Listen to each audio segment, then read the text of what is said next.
En primavera del 2016 conocí a un tal Álvaro en el albergue San Juan de Dios. Una vez llegó con un collarín, supuestamente trabajaba con caballos y había tenido un accidente con uno. La policía judicial usa cada una de las personas en el entorno del supuesto investigado, cada una sin excepción. Les asignan cualquier actividad, lo importante es inmiscuirlos, cohesionarlos en torno a ellos de modo que la conducta general sea homogénea, hacer que todos se aparten del supuesto investigado e aislarlo. Recuerde que para esto usan la intriga, la injuria y el chisme, y si esto no es suficiente, los invitan a participar activamente en sus eventos, crean una escena donde pueden pronosticar el resultado e implantan la mentira en una mente ya sugestionada. Por ejemplo, Inés y Sofía, voluntarias, dejaron de tratarme. Con la primera funcionó la intriga y el rumor generalizados como he explicado en otros audios, a la segunda la hicieron participar en sus eventos. Más recientemente, el segundo día en que estuve en la biblioteca de San Joan de Villatorrada, le pregunté a unas de las chicas bibliotecarias cómo era el pueblo y cuando ella era pequeña, me respondió que igual, pero más pobre. Entonces le pregunté qué generó el cambio y contestó que la cárcel. Si la comunicación continúa, estos agentes crean situaciones incluso molestas como comenté en un audio anterior sobre una de sus compañeras hasta que el ambiente se torne tenso. Acabado de llegar de Barcelona de noche, con un temporal de lluvia que aún persistía, sin dinero, sin tener nada que comer y sin servicio de comedor, fui a casa de una prima varias veces. Una de estas veces, Alexander, el marido de ella a quien conozco casi desde la adolescencia, me invitó a ver la película El show de Truman. Esto lo hacen en son de burla porque saben que la mayoría de las personas, aunque participen con ellos en el supuesto procedimiento, no creen que algo así o similar sea posible. Esto es irónico, porque estos agentes tomaron a toda su familia y relacionados para hacerlos participar en sus escenas y una vez que las personas se hacen cooperantes de estos agentes se comportan exactamente como en ese show, pueden pasar de la más afable jovialidad al más crudo desprecio en el mismo momento, o mentir sin ninguna vergüenza, lo cual ha sido algo constante hasta el presente. Por ejemplo, no tenía que comer, ellos lo sabían, por tanto, me dijeron que podía ir todos los días a comer. Yo estiraba en los víveres de 2 días que me daban en la parroquia e iba solo los fines de semana para no ser gravoso y molestar lo menos posible. Estos funcionarios preparan escenas y diálogos, si no tienen alguno hecho, simplemente les piden no atenderme, lo cual pasaba justamente cuando tenía al menos 2 o más días sin comer. Hablando con la mamá de Alexander, me contaba que cuando ella era niña el uniforme de los presos era anaranjado, que al prisionero lo educaban, lo hacían trabajar y lo alimentaban en la cárcel, que cuando vivía en su tierra natal, solía cortar los envases de leche por la mitad para darle de beber a los perros callejeros. Y yo corto los envases de leche por la mitad para usarlos como taza.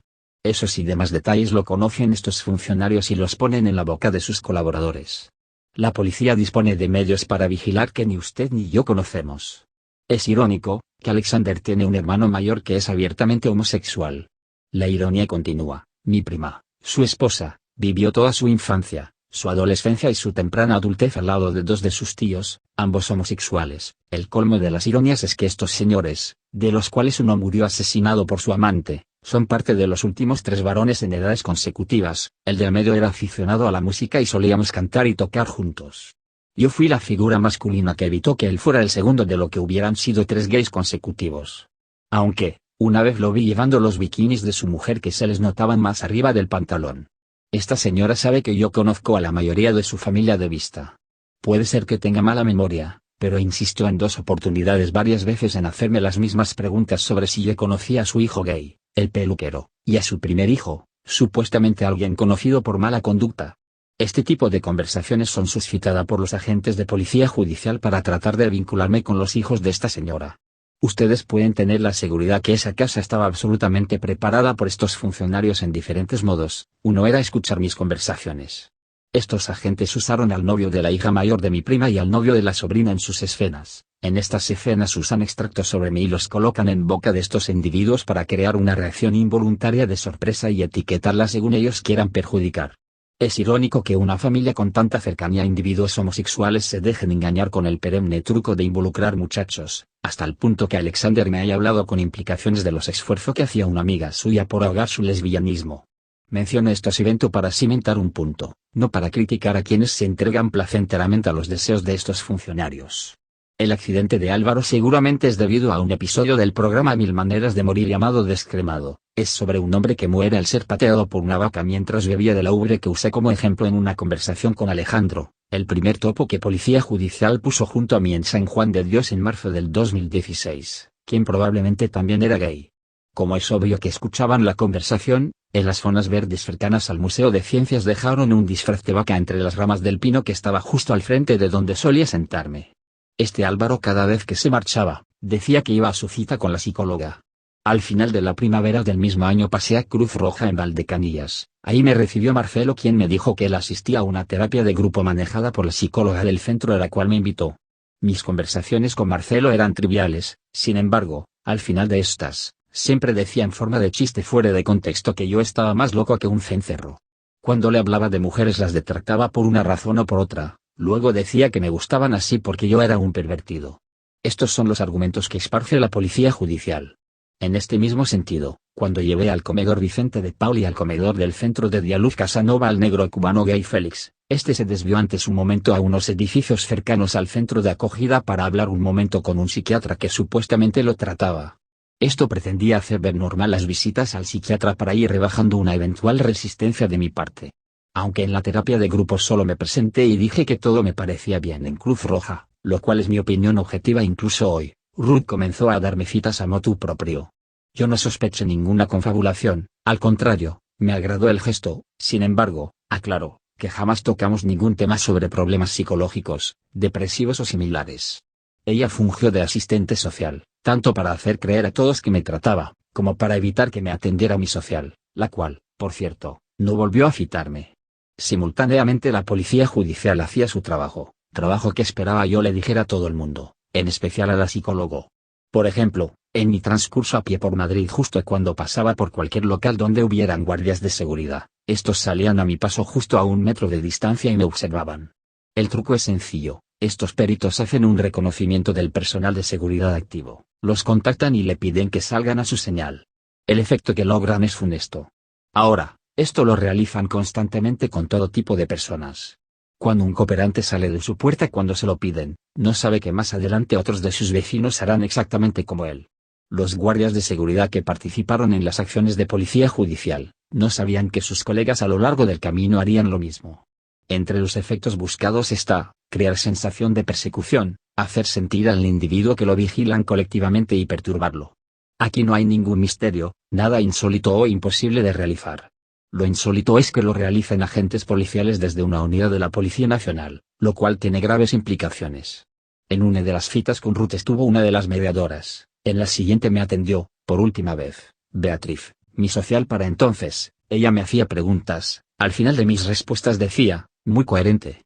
Yo, inconsciente de lo que pasaba, no entendía por qué Beatriz hacía estas consideraciones. Ruth estaba preparando el terreno para ir a otro nivel. Estaba colocando chicas guapas en sus citas, por demás agradables, para propagar un rumor y prepararme para que recibiera a Laura, una chica muy bonita, quien dijo ser psiquiatra y pertenecer a un grupo de calle de un centro de día el cual se encargaría de ayudarme en el proceso de adaptación, con los papeles de inmigración etc. La siguiente semana Laura se presentó con 2 hombres jóvenes amanerados. Esto, que podría ser para hacerme creer que alucino por evitación de una obsesión con la homosexualidad, era también para evitar cualquier tipo de relación sana con Laura en las situaciones que vendrían, es decir, es la manera habitual en que estos funcionarios predisponen a todos, en especial a las mujeres. Las citas con Laura se llevarían a cabo en lugares abiertos. La siguiente semana nos vimos en un café en Avenida Ciudad de Barcelona si mal no recuerdo. Laura llevó a una chica llamada Rosana quien dijo ser educadora social. Recuerden que estos funcionarios tienen maneras que ni usted ni yo conocemos para espiar las conversaciones. Aparentemente, era un riesgo mantener citas de este tipo aunque fueran por pocos días. La siguiente cita fue en la plaza de Santa Bárbara, en una terraza. A esta cita se agregó un tal Javier y una chica quienes dijeron ser enfermeros. La próxima cita fue en un bar café hindú. A esta cita no fue Rosana. Me dijeron que esa era la última cita con ellos, que había sido derivada al centro de día que por cierto quedaba muy cerca de allí. Me invitaron a conocerlo, íbamos hablando mientras entramos al supuesto centro. Ahí me recibió una asistente social llamada Cira. Luego de presentarse me dijo que si quería podía darle el pasaporte para guardármelo bajo llave. Mencionó que tenían un psiquiatra por si quería alguna vez hablar con él, luego me citó para el próximo miércoles. Cuando fui a atender la cita, vi el cartel al lado de la puerta que decía Servicio de Salud Mental. Por supuesto, no entré y nunca más volví. Laura, las chicas, las citas en diferentes lugares eran el cepo para llevarme a este lugar, incluso, Las charlas con Laura y dos chicas que la acompañaban mientras caminábamos era el distractor para evitar que viera el cartel. Pasaron unos meses, la sede de Cruz Roja en Valdecanilla sería remodelada. Fuimos trasladados a una nave en el camino del pozo del tío Raimundo. Un día intentaba tomarles fotos a los individuos que solían seguirme, especialmente al negro que sospechaba tenía que ver con la Coca-Cola adulterada. Rocío, una mediadora, estaba ese día. Ella generalmente usaba ropa deportiva holgada, ese día tenía un pantalón ceñido, fue la única que se puso a tiro delante de mi móvil, estaba muy atractiva, me vi tentado a tomarle una foto. A los pocos minutos el vigilante intentó arrancarme el móvil, revisó mis archivos, me dijo que era prohibido tomar fotos. Rocío me entrevistó, me dio una amonestación por la foto que le tomé. Al otro día fue a visitarme Javier, el enfermero, quien esta vez se presentó como psiquiatra. Me dijo que le habían informado que intentaba tomarle fotos a algunos usuarios, que si yo pensaba que me estaban siguiendo debía tomar medicación, o abandonar el albergue. Al final de la conversación, me dijo que yo estaba bien, que tuviera cuidado con eso de tomarle fotos a las mujeres. Obviamente, no le conté todo el cuento, máxime cuando ya sospechaba de Ruth y todo el supuesto grupo de calle. Todavía en esa fecha no podía creer que esto fuera dirigido por la policía, sospechaba de los directores de centros que a su vez tenían contactos con policías.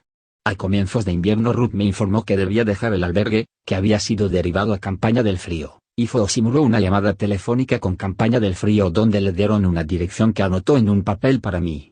Me marché con lo esencial, y regresé una semana después para buscar el resto. Entonces el vigilante de Cruz Roja me pidió que fuera a hablar con Elena, una mediadora, porque yo sabía que era prohibido ausentarse sin permiso.